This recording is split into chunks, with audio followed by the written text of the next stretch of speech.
Welcome top news today.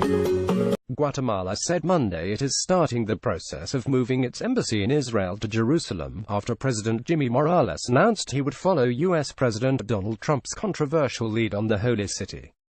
Morales wrote a message to Guatemalans on his Facebook page Sunday, saying he had spoken with Israel's Prime Minister Benjamin Netanyahu and that one of the most important topics was the return of Guatemala's embassy to Jerusalem. For this reason I am informing you that I have given instructions to the Foreign Ministry. Make this happen, Morales wrote. On Monday, the Foreign Ministry said it was implementing the order. The Ministry of Foreign Affairs received the presidential order and is starting the process of implementing this foreign policy decision, it said in a statement. Guatemala's leader made the embassy announcement on Christmas Eve, 3 days after 2/3 of UN member states rejected Trump's decision to have the United States recognize Jerusalem as Israel's capital. Netanyahu on Monday hailed the decision, saying Guatemala would not be the only nation to follow Washington's lead. Other countries will recognize Jerusalem and announce the relocation of their embassies. A second country did it and I repeat it, there will be others. It's just the start and it's important, Netanyahu said in a statement.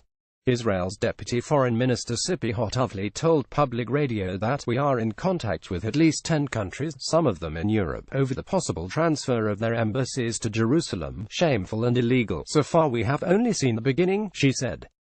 But the Palestinian Foreign Ministry slammed Guatemala. It's a shameful and illegal act that goes totally against the wishes of church leaders in Jerusalem, and of a non-binding UN General Assembly resolution condemning the U.S. recognition, the ministry said in a statement. Guatemala's decision also drew fire from Bolivian President Evo Morales. In a complete act of mockery of the international community, the government of Guatemala ignores the resolution of the UN General Assembly and decides to move its embassy to Jerusalem, he wrote on his Twitter account. In all, 128 nations voted to maintain the international consensus that Jerusalem's status can only be decided through peace negotiations between Israelis and Palestinians. Only 8 countries stood with the United States in voting against the resolution in the UN General Assembly, among them Guatemala and fellow Central American country Honduras. Guatemala and Honduras are both reliant on U.S. funding to improve security in the gang-ridden territories. Violence, corruption and poverty have made the two countries, along with El Salvador, the main source of illegal migration to the United States, which is giving them $750 million to provide better conditions at home.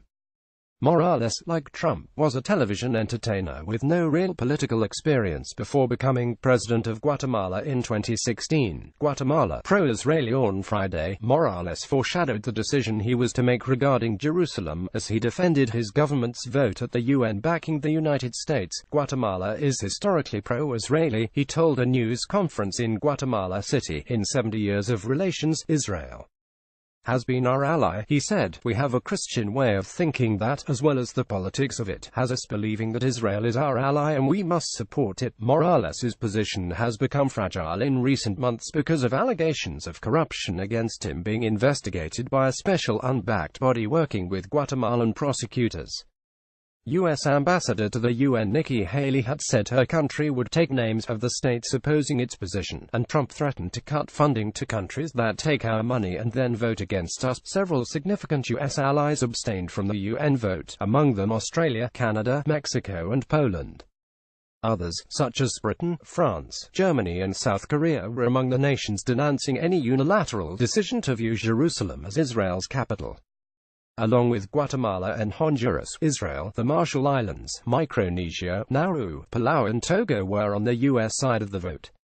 Following the U.S. decision on Jerusalem, Palestinian President Mahmoud Abbas said he would no longer accept any peace plan proposed by the U.S., dealing a preemptive blow to an initiative expected by Washington next year. Copyright agents France Press.